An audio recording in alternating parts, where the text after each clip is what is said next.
Pemirsa, kembali kita lanjutkan dialog kita. Saya kembali kepada Pak Elan. Pak Elan, salah satu kendala yang mungkin dirasakan oleh para investor ini adalah masalah perizinan ketika mereka mau memulai industri hulu migas di Indonesia. Kita sudah saksikan bersama tadi paket ada 340-an kalau nggak salah, itu perizinan yang harus dilalui oleh salah satu perusahaan. Ini apa yang sudah dilakukan oleh SKK Migas mungkin dan juga bersama pemerintah untuk kemudian menyederhanakan ataupun mempermudah ini, Pak?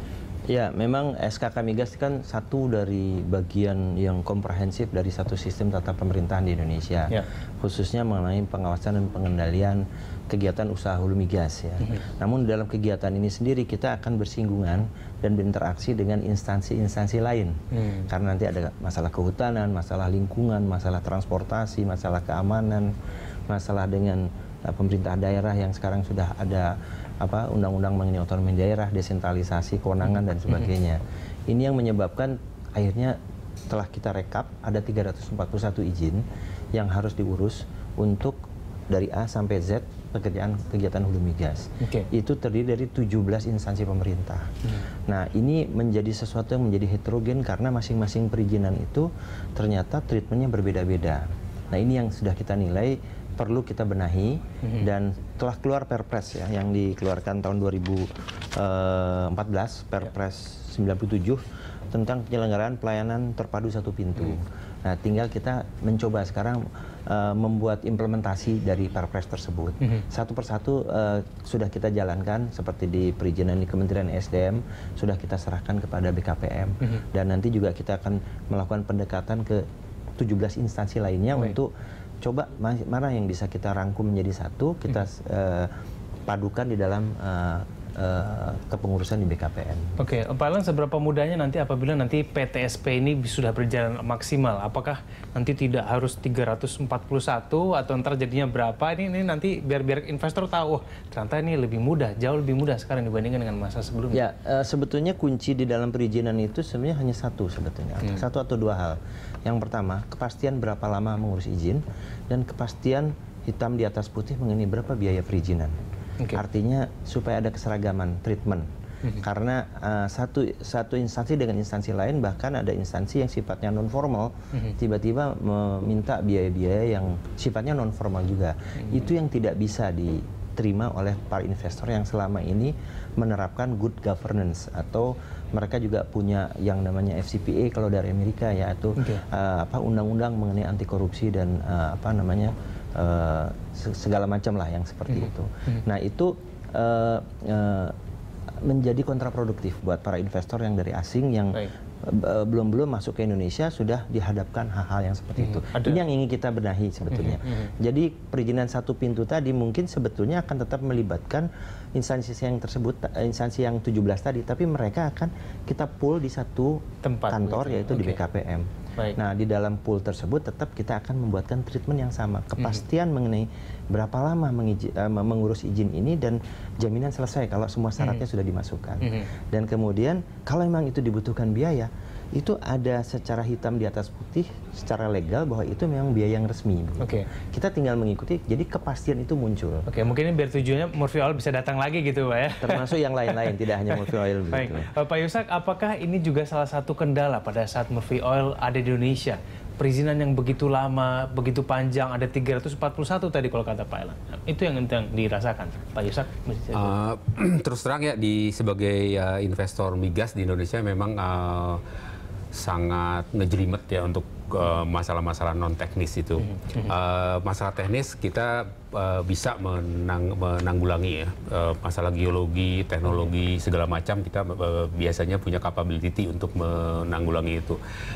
Memang untuk masalah yang non teknis ini seperti yang Pak Elan jelaskan, itu kendala kita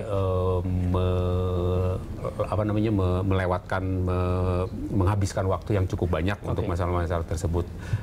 Jadi ya salah satu kendala. Kalau sekarang ada rencana untuk sudah berlangsung ya PTSP, ini ada kemungkinan tidak ini nanti Murphy Oil kedepannya bisa kembali lagi ke Indonesia? Saya kira sangat mungkin sekali gitu, karena bulan lalu ketika kita pamitan dengan Pak Menteri dan Pak Kepala SKK Migas, Pak Amin ya, dan Pak Sudirman Said, kami menyatakan bahwa karena kegagalan kami bereksplorasi di Indonesia, kami akan menutup kantor eksplorasi. Tetapi semua kewajiban kami sebagai investor akan dipenuhi, dan itu sudah terbukti, sudah dipenuhi semua.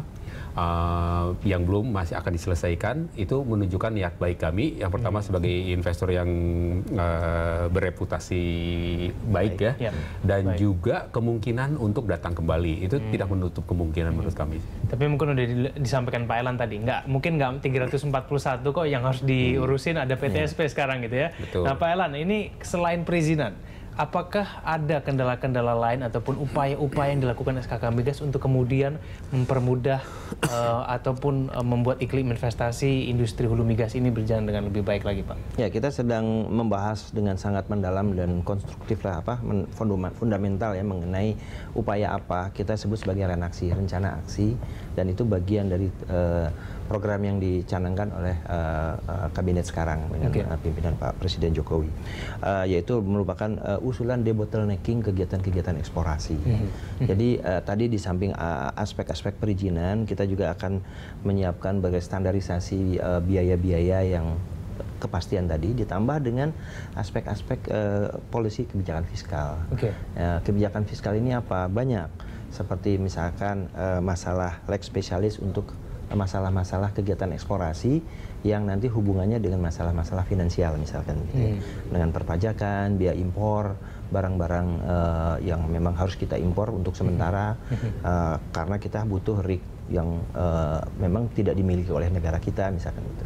Itu biaya impornya harusnya diberikan tax holiday atau apa segala macam itu. Nah, kemudian juga ada masalah ring fencing, masalah insentif eksplorasi, masalah-masalah geologic setting insentif, banyak yang sedang kita bahas untuk membuat satu rangkuman ini loh portfolio investasi di Indonesia mengenai industri hulu migas, dan nanti akan kita launching pada saat kita menyampaikan penawaran wilayah-wilayah kerja yang akan ditawarkan kepada para investor di seluruh dunia, bahwa paket kebijakan ini sudah dimunculkan, sehingga itu membuat mereka menjadi oh bagus ya, mari kita kembali lagi ke Indonesia untuk investasi lagi yang baru. Karena saya bilang tadi, kita sekarang sedang pada posisi agak susah karena global situation mengenai investasi migas lagi turun dengan turunnya harga minyak. Gitu. Kita harus mengeluarkan banyak upaya supaya mereka juga tetap tertarik untuk ke Indonesia untuk berinvestasi. Baik, apabila nanti misalnya rencana ini betul-betul dilakukan begitu, apakah mungkin ada target tertentu mungkin dari SKK Migas nanti investasi yang di Indonesia dalam setahun ini akan berapa jumlahnya?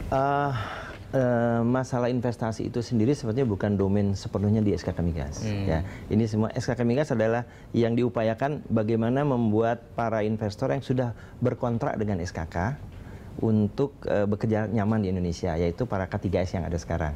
Itu tugas utama kami. Selebih dari itu sebetulnya kami butuh arahan, koordinasi dari lembaga-lembaga lain yang otoritasnya lebih tinggi dari kami, yaitu ada dari Kementerian ESDM tentunya yang paling dekat dan memang merupakan koordinator kami untuk melakukan itu, juga kementerian-kementerian terkait.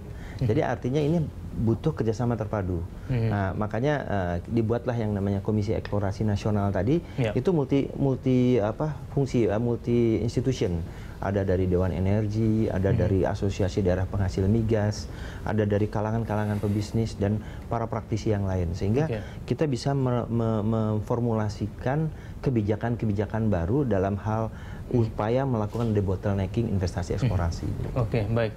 Pak Yusak, kalau misalnya nanti Murphy Oil ataupun nanti perusahaan-perusahaan lain mau datang ke Indonesia gitu ya untuk melakukan industri hulu migas, apakah informasi yang didapatkan dari Pak Elan itu sudah cukup untuk apa ya? Untuk membantu, untuk mendorong para investor itu datang. Anda kan salah satu GM-nya waktu itu datang. Apakah itu sudah cukup baik atau apa yang perlu ditingkatkan lagi, Pak? Saya rasa usaha-usaha yang baru dijelaskan oleh Pak Elan itu sangat baik sekali ya. masalahnya itu sekarang actionnya gitu. Kita itu mungkin sudah menunggu lama sekali gitu.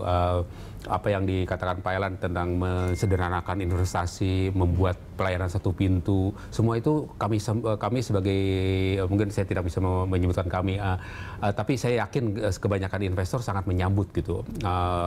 Kita tuh inginnya kalau misalnya kita mengebit suatu blok, itu bloknya itu sudah bebas dari segala macam dispute gitu. Karena ada juga yang bloknya ternyata blok yang harus kita eksplorasi itu bertumpang tindih dengan misalnya dengan perkebunan, bertumpang tindih dengan taman nasional. Itu kan jadi kendala buat kami untuk melakukan kegiatan eksplorasi. Jadi semua yang Pak Elan sebutkan itu adalah usaha yang bagus, cuman yang sekarang investor tunggu-tunggu adalah pelaksanaannya. Kapan itu jadi istilahnya jerengnya itu kapan, kalau bahasa kasarnya ya mungkin ya. Sekarang ini semuanya bagus itu usaha-usaha. Kalau mungkin kita bisa mengutip Pak Jokowi ya, sekarang mulai saatnya itu actionnya itu kapan gitu. Pak Elan mungkin punya jawaban ya. Actionnya kapan ini? Banyak dispute kan? Memang kita sedang dalam menuju ke sana, dan upaya ini sangat intensif kita lakukan. Kita mencoba merangkul banyak kalangan ya. Di samping di SKK Migas ini kami sedang melakukan banyak sekali pembenahan.